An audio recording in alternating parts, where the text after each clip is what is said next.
Today, the Holy Mother Church commemorates St Rita of Cascia. She was a mother, a wife, a widow, and a nun who lived around the 14th century. Now, there are some practical lessons that we can learn and take away from the life that St Rita lived, which will help us to become better Christians. The first lesson is this, that true love cares not just for the body, but for the soul. St Rita was a mom who had two handsome children that she loved so much. And after the death of her husband, who they killed, her children wanted, the both of them actually, wanted to revenge and kill the people that murdered their dad. And it was a very tough situation for St Rita because she was someone that truly loved God and she truly loved her sons. And so she began to pray, and not just pray, she talked to them for them to have change of heart. But then this seemed very impossible because they were not even listening to what she was saying. And it got to a point where she told God that it would be best that he took the lives of her sons instead of them going forward to commit the sin that would completely endanger their souls. And a year later, God did answer her prayer and took her sons away. Now, as a mom, this was the deepest and truest form of love that she could ever give her sons, because at that point she was no longer thinking of any other thing but for them, for their souls to be preserved and for them to be able to share in the glory of God on the last day. Then the next lesson is that no matter the situations that we find ourselves in, whether it's the situation that we never wanted or the one that we never desired for, it's important that we keep on giving our best. Now, as a young girl, she wanted to become a nun, but then her parents forced her to be married to a man that she never knew.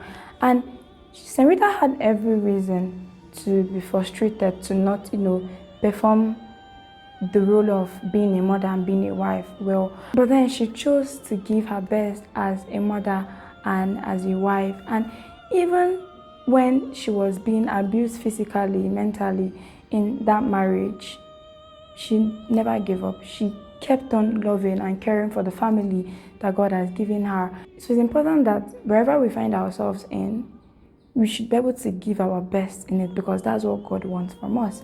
Another lesson we can learn from the life of St Rita is to persevere in suffering. And whenever we have the opportunity to suffer, we should unite our suffering with that of Christ. Suffering can only make sense when we unite our suffering to that of Christ's suffering.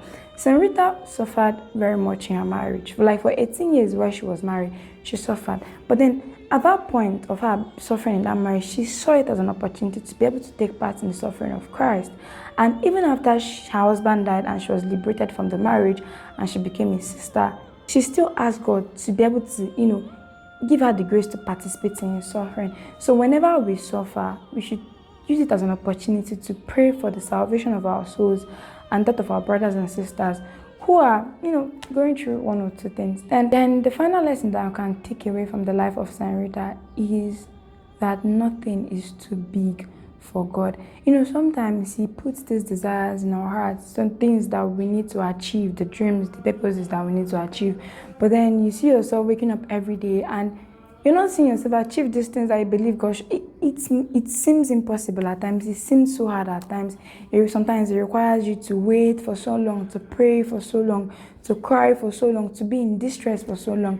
But one thing you have to make sure is that you never take your eyes away from God. St Rita never wanted to become a married woman. That was never her desire. As a little girl, she desired so much to become a nun. But then it took years for her to be able to do that she desired for. So once it is God's will in our life, as long as we are holding on to him, trust me, he will definitely make it happen at the right time. So it's important that in anything that we are going through, we keep our eyes on Christ, because he's the source and finisher of everything. So yes, as we remember her today, we should also try to be able to get some things from our life that we can apply to our own lives and be better Christians and better representatives of Christ here on earth. Thank you and God bless you. Shalom.